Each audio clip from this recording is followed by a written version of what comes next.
करेंगे black body यानी कृष्णिका और कृष्णिका विकिरण की। तो सबसे पहले हम बात करते हैं ब्लैक बॉडी मतलब कृष्णिका क्या होती है। देखिए, ब्लैक बॉडी एक ऐसी बॉडी होती है जो अपनी सरफेस पर इंसिडेंट होने वाली सभी वेवलेंथ के रेडिएशंस को कंप्लीटली एब्जॉर्ब कर लेती है, उसे हम ब्लैक बॉडी कहते हैं। मतलब एक ऐसी वस्तु जो अपने पृष्ठ पर आपतित होने वाली सभी तरंगदैर्ध्य के विकिरणों को अवशोषित कर लेती है, उसे हम ब्लैक बॉडी कहते हैं। The body which absorbs the radiation of all wavelength falling on its surface is known as a black body। अब क्योंकि हम यहाँ पे कह रहे हैं कि एक ऐसी बॉडी है जो अपनी सरफेस पर आने वाले सभी रेडिएशंस को एब्जॉर्ब कर लेती है, यानी कि उसका जो रिफ्लेक्शन होता है कोफिशिएंट वो 0 होता है, तो हम यहाँ पे बात करते हैं कि जो ब्लैक बॉडी होती है, जो कृष्णिका होती है, उसकी अवशोषण क्षमता 1 होती है, मैक्सिमम होती है। अगर हम यहाँ पे ब्लैक बॉडी को इमेजिन करते हैं, हम अब बात एक पॉइंट ये भी आता है कि हम उस बॉडी को ब्लैक बॉडी ही क्यों कहते हैं। तो देखिए, कोई भी बॉडी का कलर हमें क्यों दिखाई देता है, जो कलर वो बॉडी रिफ्लेक्ट करती है उसके कारण से हमें उस बॉडी का वो कलर दिखाई देता है।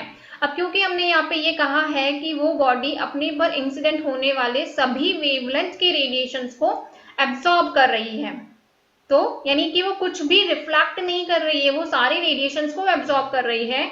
इस केस में उसके द्वारा कोई भी रेडिएशन का रिफ्लेक्शन नहीं हो रहा है, तो ऐसी बॉडी को हम कहते हैं ब्लैक। यानी ब्लैक कलर हमें कब दिखाई देता है कि जब कोई बॉडी अपने पर इंसिडेंट होने वाले सभी वेवलेंथ के रेडिएशंस को एब्जॉर्ब कर ले, वो कुछ भी रिफ्लेक्ट नहीं करती है, उसे हम कहते हैं ब्लैक बॉडी। अब हम यहाँ पे बात करते हैं ब्लैक बॉडी की। देखिए, यहाँ पे हमने एक सर्कुलर बॉडी ली है जिसमें एक छोटा सा छेद है जिसको हम नैरो होल कह रहे हैं, और इस नैरो होल में से अगर रेडिएशन इस बॉडी पर इमिट होते हैं तो यहाँ पे इंटरनल रिफ्लेक्शंस के कारण यहाँ पे उस बॉडी के द्वारा वो रेडिएशंस एब्जॉर्ब कर लिए जाते हैं। तो ये है हमारी ब्लैक बॉडी। बट ये जरूरी नहीं है कि जो ब्लैक बॉडी होती है वो हमेशा ब्लैक ही होती है। ब्लैक बॉडी का एग्जाम्पल है सन। अब हमने देखा है कि सन का कलर ब्लैक तो नहीं होता है, तो यहाँ पे ये कंडीशन एप्लीकेबल नहीं होती है कि ब्लैक बॉडी हमेशा ब्लैक ही होती है, और इसका एक आइडियल एग्जांपल है सन। अब हम आगे बात करते हैं ब्लैक बॉडी रेडिएशन क्या होता है, कृष्णिका विकिरण क्या होता है। जो ये ब्लैक बॉडी है, जो ये कृष्णिका है, जब हम इसको गर्म करते हैं तो ये कुछ रेडिएशंस को एब्जॉर्ब करने के साथ कुछ रेडिएशंस को इमिट भी करती है एक पर्टिकुलर टेम्परेचर पे। तो इसके द्वारा जो रेडिएशंस इमिट किए जाते हैं उसको हम कहते हैं कृष्णिका विकिरण। यानी ये कंडीशन ऐसे आती है इक्विलिब्रियम की, जितने ही रेडिएशंस को एब्जॉर्ब कर रही है ये ब्लैक बॉडी, उतने ही रेडिएशंस को ये इमिट भी करती है। जितने विकिरणों का इस कृष्णिका के द्वारा अवशोषण किया जाता है, उतनी ही विकिरणों का ये कृष्णिका उत्सर्जन भी करती है। उस केस में कृष्णिका के द्वारा उत्सर्जित समस्त तरंगदैर्ध्य के विकिरणों को कृष्णिका विकिरण कहते हैं। सो ब्लैक बॉडी रेडिएशन क्या होता है, radiations emitted by the black body of all wavelength is known as the black body radiation. इस ब्लैक बॉडी के द्वारा इमिट किए जाने वाले सभी वेवलेंथ के रेडिएशंस को हम ब्लैक बॉडी रेडिएशन कहते हैं। अब आगे हम बात करते हैं इस ब्लैक बॉडी रेडिएशन से निकलने वाले स्पेक्ट्रम के लिए यहाँ पे एक डिस्ट्रीब्यूशन लॉ दिया जाता है। तो हम आगे बात कर रहे हैं law of distribution of spectral energy density of black body radiation, कृष्णिका विकिरण का स्पेक्ट्रमी ऊर्जा वितरण नियम। सबसे पहले हम यहाँ पे बात करते हैं इसकी डेफिनेशन की। बेसिकली जो एनर्जी डिस्ट्रीब्यूशन लॉ होता है जिसकी हम यहाँ पे बात कर रहे हैं, स्पेक्ट्रम एनर्जी डिस्ट्रीब्यूशन लॉ, ये होता क्या है। तो इस स्पेक्ट्रम एनर्जी डिस्ट्रीब्यूशन लॉ में हम बात करते हैं एक रिलेशन की। यहाँ पर हम एक रिलेशन देते हैं between the wavelength lambda and the spectral energy density you lambda. मतलब ब्लैक बॉडी के लिए अगर हमें स्पेक्ट्रम एनर्जी डिस्ट्रीब्यूशन लॉ की बात करनी है तो इसका मतलब ये है कि हम यहाँ पे बात करेंगे एक रिलेशन की, और वो रिलेशन होगा between the wavelength of the spectrum and the spectral energy density you lambda. तरंगदैर्ध्य लैम्डा और स्पेक्ट्रमी ऊर्जा डेंसिटी यू लैम्डा के मध्य में जो रिलेशन होगा उसे हम कहते हैं स्पेक्ट्रल एनर्जी डिस्ट्रीब्यूशन लॉ।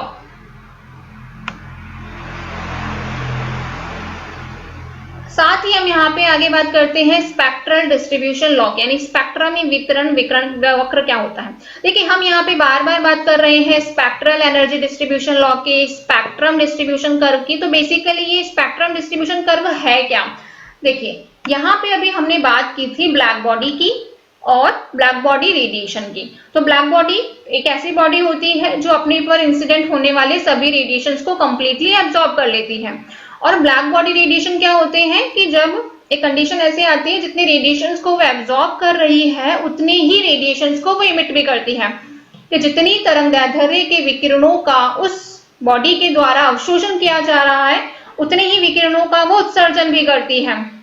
तो उस केस में इस बॉडी से निकलने वाले रेडिएशंस को हम कहते हैं ब्लैक बॉडी रेडिएशन। तो देखिए हमने यहाँ पे एक बात करी है कि यहाँ से जो रेडिएशन इमिट हो रहे हैं, मतलब जो ब्लैक बॉडी रेडिएशंस हमें मिल रहे हैं उस रेडिएशन में हमें हर वेवलेंथ की रेडिएशंस मिल रही है। अब जब हमें हर वेवलेंथ की रेडिएशंस मिल रही है तो हमें यहाँ पे एक स्पेक्ट्रम मिलता है और हम यहाँ पे उस स्पेक्ट्रम का डिस्ट्रीब्यूशन देख रहे हैं लैम्डा के साथ में।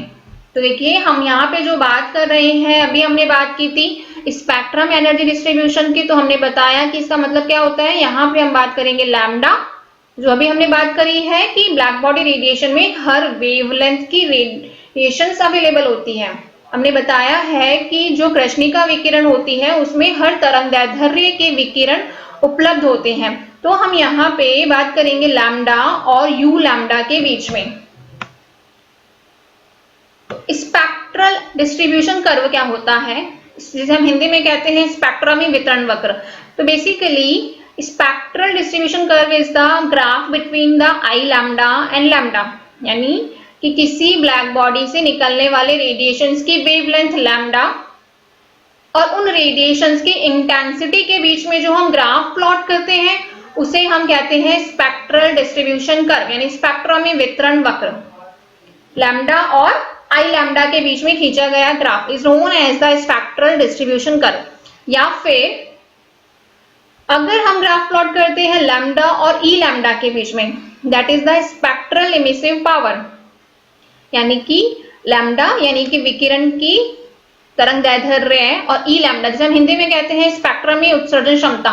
तो स्पेक्ट्रम में उत्सर्जन क्षमता क्या होती है कि उस ब्लैक बॉडी के द्वारा उत्सर्जित किए जाने वाले रेडिएशंस की energy per unit area per unit second, उसे हम कहते हैं स्पेक्ट्रल इमिशन पावर।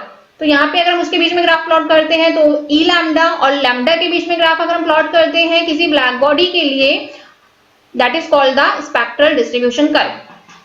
तीसरा, अगर हम ग्राफ प्लॉट करते हैं यू लैम्डा और लैम्डा के बीच में, यू लैम्डा को हम कहते हैं स्पेक्ट्रम ऊर्जा घनत्व। यू लैम्डा को हम क्या कहते हैं, स्पेक्ट्रम ऊर्जा घनत्व, और ई लैम्डा को हम कहते हैं स्पेक्ट्रल इमिसिव पावर, यानी स्पेक्ट्रम में उत्सर्जन क्षमता। यहाँ पे हमने बात करी है ऊर्जा घनत्व की, यहाँ पे हमने बात करी है इमिशन पावर की। सो यहाँ पे अभी तक हमने बात की थी ब्लैक बॉडी क्या होती है, ब्लैक बॉडी रेडिएशंस क्या होते हैं, और ब्लैक बॉडी से निकलने वाले रेडिएशंस के लिए डिस्ट्रीब्यूशन लॉ दिया गया है जिसमें हमने स्पेक्ट्रल एनर्जी डिस्ट्रीब्यूशन लॉ की बात कर रहे हैं। साथ ही हम यहाँ पे बात कर रहे हैं स्पेक्ट्रल कर्व की। तो देखिए अभी हमने यहाँ पे बात करी थी एनर्जी डिस्ट्रीब्यूशन लॉ की, डिस्ट्रीब्यूशन कर्व की यानी वितरण वक्र की, जिसमें हमने तीन प्रकार के कर्व की बात कर सकते हैं, आई लैम्डा और लैम्डा, ई लैम्डा और लैम्डा, और यू लैम्डा और लैम्डा। यहां पर हमने किसी ब्लैक बॉडी के लिए अलग अलग टेम्परेचर्स पे, यानी तीन टेम्परेचर्स हमने बॉडी के लिए हैं, T1, T2 और T3। इन तीन टेम्परेचर्स के लिए हमने यहाँ पे ब्लैक बॉडी के लिए एक एनर्जी डिस्ट्रीब्यूशन कर्व प्लॉट किया है। अब देखिए यहाँ पे अभी हमने बताया था कि हम यहाँ पर स्पेक्ट्रम डिस्ट्रीब्यूशन कर्व तीन के बीच में ग्राफ प्लॉट कर सकते हैं। लैम्डा के साथ में किस किस का कर्व हो सकता है, लैम्डा के साथ में ई लैम्डा यानी emission power, you lambda spectrum energy density, और आई लैम्डा मतलब इंटेंसिटी। इन तीनों में से अगर किसी के भी साथ लैम्डा का कर्व होगा तो हम उसे कहते हैं स्पेक्ट्रम एनर्जी डिस्ट्रीब्यूशन कर्व। सो हमने यहाँ पे जो इस ग्राफ में स्पेक्ट्रा देख रहे हैं वो हम किसी ब्लैक बॉडी के लिए देख रहे हैं।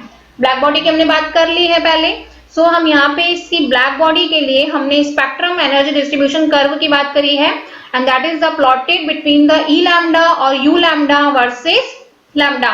और यहाँ पे लैम्डा क्या है, उस ब्लैक बॉडी से निकलने वाले रेडिएशंस की वेवलेंथ, कृष्णिका से उत्सर्जित विकिरण की तरंगदैर्ध्य लैम्डा है। अब हमने यहाँ पे ब्लैक बॉडी के 3 अलग अलग टेम्परेचर्स की बात करी है। हमने यहाँ ब्लैक बॉडी के टेम्परेचर को रखा है T1, सेकेंड टाइम T2 और थर्ड टाइम T3, और T1 is much greater than T2, much greater than T3, यानी T1 की वैल्यू ज्यादा है, उससे कम वैल्यू T2 की है, और T3 सबसे कम टेम्परेचर है ब्लैक बॉडी का। तो हमने यहाँ पे 3 स्टैंडर्ड वैल्यूज की हमने बात कर ली। तो सबसे पहले ल्यूमर एंड प्रिंगशैम नाम के साइंटिस्ट थे, उन्होंने ईयर 1899 में इस स्पेक्ट्रम एनर्जी डिस्ट्रीब्यूशन कर्व की ब्लैक बॉडी के लिए एक एक्सपेरिमेंटल स्टडी की थी, और इस स्टडी को थ्योरेटिकली एक्सप्लेन किया गया था मैक्स प्लैंक के द्वारा। सो अभी हम यहाँ पे जो कंटिन्यूसली बात कर रहे हैं, सबसे पहले बात की थी ब्लैक बॉडी रेडिएशन की, ब्लैक बॉडी की क्लासिकल मैकेनिक्स के द्वारा ब्लैक बॉडी रेडिएशन स्पेक्ट्रा को एक्सप्लेन नहीं किया गया था। वो क्यों नहीं किया गया था और कैसे नहीं कर सके थे, उसके बारे में हम आगे फर्दर टॉपिक्स में बात करेंगे। सो इस स्पेक्ट्रम डिस्ट्रीब्यूशन कर्व की सबसे पहले बात की थी ल्यूमर एंड प्रिंगशैम ने 1899 में। उन्होंने इसके लिए एक एक्सपेरिमेंटल स्टडी प्रेजेंट की थी, बट जो थ्योरेटिकल एक्सप्लेनेशन था, इसके लिए जो सैद्धांतिक परिकल्पना थी, वो दी गई थी मैक्स प्लैंक के द्वारा। अब हम आगे बात करते हैं कि किसी ब्लैक बॉडी के लिए जो हमने यहाँ पे ये ग्राफ प्लॉट किया है ई लैम्डा वर्सेस लैम्डा के साथ, ये ग्राफ हमें क्या आउटकम्स देता है, इससे हमें क्या रिजल्ट्स मिल रहे हैं, इससे क्या निष्कर्ष निकल के आते हैं। तो देखिए, सबसे पहली बात तो हम ये कहते हैं, हम क्या देख रहे हैं कि ये ग्राफ में ई लैम्डा यानी कि जो उसकी स्पेक्ट्रम एनर्जी डेंसिटी है वो लैम्डा के साथ में बढ़ रही है, बढ़ने के साथ में कांस्टेंट वैल्यू तक पहुंच रही है, फिर कांस्टेंट वैल्यू तक पहुंचने के साथ में उसकी वैल्यू में कमी आ रही है। ऐसा हम हर टेम्परेचर के साथ में देख रहे हैं, T1 के साथ भी देख रहे हैं, T2 के साथ भी देख रहे हैं, और T3 के साथ भी देख रहे हैं। तो कहने का मीनिंग ये है कि किसी ब्लैक बॉडी के लिए लैम्डा की वैल्यू के साथ में ई लैम्डा यानी कि जो उसकी रेडिएशंस की एनर्जी डेंसिटी है वो पहले तो एक वैल्यू तक मैक्सिमम पहुंचती है, देन उसके बाद में डिक्रीज होती है। तो यहाँ पे हम देख रहे हैं कि ये जो एनर्जी डिस्ट्रीब्यूशन कर्व है, ये जो ऊर्जा वितरण वक्र है, ये हमें एक कंटिन्यूअस मिल रहा है, ये हमें एक सतत वक्र मिल रहा है। तो हम पहला पॉइंट क्या बोलते हैं, जो पहला आउटकम हमें इस स्पेक्ट्रम एनर्जी डिस्ट्रीब्यूशन कर्व से मिल रहा है, वो आउटकम क्या है कि एनर्जी डिस्ट्रीब्यूशन इज कंटिन्यूअस। सो हम कहते हैं कि ये जो कर्व होता है वो कंटिन्यूअस होता है। अब देखिए, यहाँ पर अभी हमने बात करी है स्पेक्ट्रल इमिसिव पावर की। तो जो स्पेक्ट्रल इमिसिव पावर है ये होती क्या है, जिसे हम हिंदी में कहते हैं स्पेक्ट्रमी उत्सर्जन क्षमता। सो हम इसको डिफाइन करते हैं कि किसी ब्लैक बॉडी से पर यूनिट सेकेंड में उसके पर यूनिट एरिया से, पर यूनिट फ्रीक्वेंसी से जो एनर्जी निकल रही है उसको हम कहते हैं spectral emissive power, that is the E new T. देखिए, हमने यहाँ पे ग्राफ प्लॉट करा है लैम्डा के बीच में। हम लैम्डा के अलावा इसका ग्राफ प्लॉट कर सकते हैं फ्रीक्वेंसी के भी साथ में। हम जानते हैं कि nu is equal to the होता है सी अपॉन लैम्डा। सो अगर हमें लैम्डा पता है तो हम ये ग्राफ प्लॉट कर सकते हैं फ्रीक्वेंसी के लिए, because nu is equal to the c upon lambda. C is the velocity of the light, that is a constant, that is 3 × 10⁻⁸ metre per second. So अगर हम ग्राफ प्लॉट करते हैं E lambda और lambda के बीच में, और हम graph plot कर सकते हैं ई न्यू वर्सेस न्यू, यानी ई न्यू और न्यू आवृत्ति के बीच में भी हम ग्राफ प्लॉट कर सकते हैं। सो यहाँ पे हमने जो डेफिनेशन बताई है स्पेक्ट्रल इमिसिव पावर की, वो हमने बताई है कि किसी ब्लैक बॉडी से पर यूनिट एरिया में उसके पर यूनिट सेकेंड से पर यूनिट फ्रीक्वेंसी के जो रेडिएशन एमिट हो रहे हैं उसे हम कहते हैं, उसकी टोटल क्वांटिटी को हम कहते हैं स्पेक्ट्रल इमिशन पावर। और उसका रिप्रेजेंटेशन हम कैसे देते हैं, E bracket knew that is a T. T is the temperature and new is the frequency. T temperature यानी बॉडी का, ब्लैक बॉडी का जो तापमान है, जिस तापमान पर ब्लैक बॉडी मेंटेन्ड है उसे हम कहते हैं टी। यहाँ पे कांस्टेंट हमने रखा है, साथ ही उसकी फ्रीक्वेंसी के साथ में हमने बात करी है। दूसरी तरफ अगर हम बात करना चाहते हैं वेवलेंथ की, क्योंकि अभी हमने जो ऊपर यहाँ पे ग्राफ रिप्रेजेंट करा है वो ग्राफ हमने रिप्रेजेंट करा है ई लैम्डा और लैम्डा के लिए। सो अगर हमें डिफाइन करना है कि ई लैम्डा क्या होता है, तो उसको हम इस टाइप से भी रिप्रेजेंट करते हैं E bracket of lambda T, मतलब जो ब्लैक बॉडी है उसका टेम्परेचर T है और उससे लैम्डा वेवलेंथ के रेडिएशंस के लिए हम यहाँ पे इमिशन पावर को रिप्रेजेंट कर रहे हैं E से, और हम इसको E के नीचे सबस्क्रिप्ट में लैम्डा के फॉर्म में भी रिप्रेजेंट कर सकते हैं। सो अगर हमें ई लैम्डा के लिए रिप्रेजेंट करना होगा तो हम क्या कहेंगे कि किसी ब्लैक बॉडी से पर यूनिट सेकंड में पर यूनिट एरिया और पर यूनिट वेवलेंथ के इमिटेड रेडिएशंस की एनर्जी की टोटल क्वांटिटी को हम क्या कहते हैं, spectral emission power, that is the E lambda T. अब ये तो अभी हमने बात की थी पहले। दूसरी बात हम ये कहते हैं कि जो ब्लैक बॉडी रेडिएशन का कर्व था वो केवल और केवल डिपेंड करता है उस ब्लैक बॉडी के टेम्परेचर पे, मतलब जो ब्लैक बॉडी का जो रेडिएशन कर्व हमें मिल रहे हैं वो कर्व केवल और केवल उसकी तापमान पे डिपेंड करता है, न कि उसकी ज्योमेट्री पे। मतलब ब्लैक बॉडी किस प्रकार की बनी है वो उस पर डिपेंड नहीं करेगा। Black body radiation curve depend करता है तो केवल और केवल उस ब्लैक बॉडी के तापमान पर निर्भर करता है। सो अगर हमने दो अलग अलग ज्योमेट्री के दो अलग अलग आकार की हमने ब्लैक बॉडी ली है और अगर हमने उनका तापमान सेम रखा तो जो हमें कर्व मिलेगा ब्लैक बॉडी रेडिएशन का वो हमें दोनों बॉडीज के लिए सेम मिलेगा। तो ब्लैक बॉडी के आकार का उसके रेडिएशन कर्व पे कोई इफेक्ट नहीं पड़ता है अगर वो दोनों बॉडी सेम टेम्परेचर पर मेंटेन की गई है। इस पॉइंट की हमने पहले बात कर ली है कि जो एनर्जी डिस्ट्रीब्यूशन कर्व होता है वो कंटिन्यूअस होता है, यानी ऊर्जा वितरण वक्र हमें ब्लैक बॉडी रेडिएशन के केस में सतत मिलता है। दूसरी बात आगे हम करते हैं, देखिए यहाँ पे अगेन मैंने वही ग्राफ रिप्रेजेंट करा है जिसकी बात हमने ऊपर की थी। Graph is plotted between the E lambda and lambda. हम यहाँ पे देख रहे हैं लैम्डा की वैल्यू के साथ में ई लैम्डा की वैल्यू पहले बढ़ रही है, एक मैक्सिमम वैल्यू तक पहुंची, देन अगेन डिक्रीज हो रही है।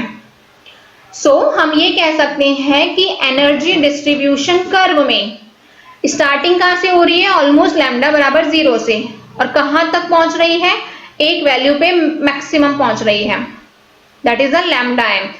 सो जिस वेवलेंथ पे ब्लैक बॉडी के लिए ई लैम्डा की वैल्यू मैक्सिमम होती है उस वैल्यू को हमने रिप्रेजेंट करा है lambda, that is the value of the wavelength for which E lambda is maximum, यानी तरंग दैर्ध्य का वह मान जिस पर उत्सर्जन क्षमता का मान अधिकतम होता है उसको हमने रिप्रेजेंट करा है लैम्डा एम से।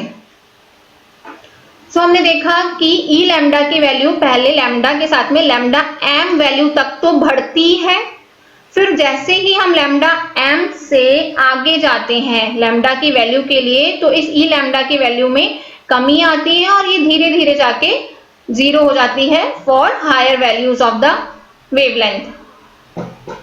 सो यहाँ पे हमने दो टर्म्स डिफाइन करी है, लैम्डा m1 और लैम्डा m2। साथ ही हम यहाँ पे देख रहे हैं कि हमने पहले बताया था कि T1 टेम्परेचर ज्यादा है much greater than the T2।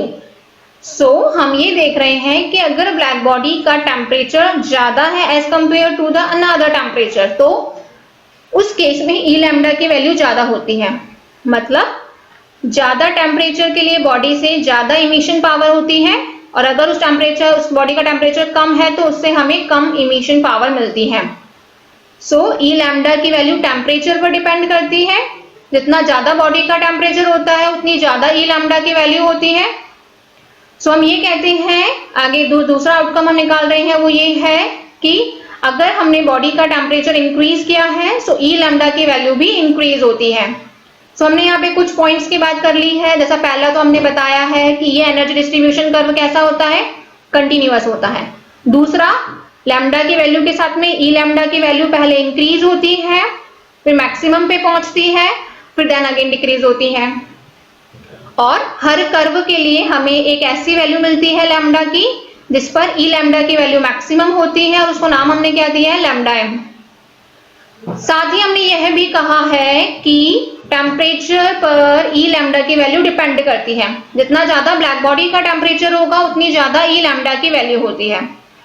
अब हम आगे बात करते हैं वीन्स डिस्प्लेसमेंट लॉ की, यानी वीन्स का विस्थापन नियम। हम यहाँ पे देख रहे हैं कि जैसे जैसे हम ब्लैक बॉडी का टेम्परेचर बढ़ा रहे हैं, सो लैम्डा एम की वैल्यू अपनी लोअर वैल्यू की तरफ शिफ्ट हो रही है। देखिए यहाँ पे लैम्डा एम की वैल्यू इस तरफ है, हम ये जानते हैं ना, 0 से लेके इधर हायर वैल्यूज की तरफ जाते हैं। हमने यहाँ देखा लोअर वैल्यू है टेम्परेचर की T2, जो हमारा लैम्डा M2 है इस पॉइंट पे। अगर हमने इस ब्लैक बॉडी का टेम्परेचर रेज किया T1 तक, सो उस केस में हमें जो ई लैम्डा मिल रहा है वो हमारा लोअर वैल्यू पे शिफ्ट हो गया है, जिसका मैक्सिमम हमें कहाँ मिल रहा है, लैम्डा M1 पे मिल रहा है। सो वीन्स डिस्प्लेसमेंट लॉ यहाँ पे डिफाइन किया गया था इस ब्लैक बॉडी के लिए इस एनर्जी डिस्ट्रीब्यूशन कर्व से, जिसमें यह बताया गया है कि ब्लैक बॉडी का टेम्परेचर जैसे जैसे हम बढ़ाते हैं वैसे वैसे लैम्डा एम की वैल्यू अपने कम मान की तरफ शिफ्ट होती जाती है।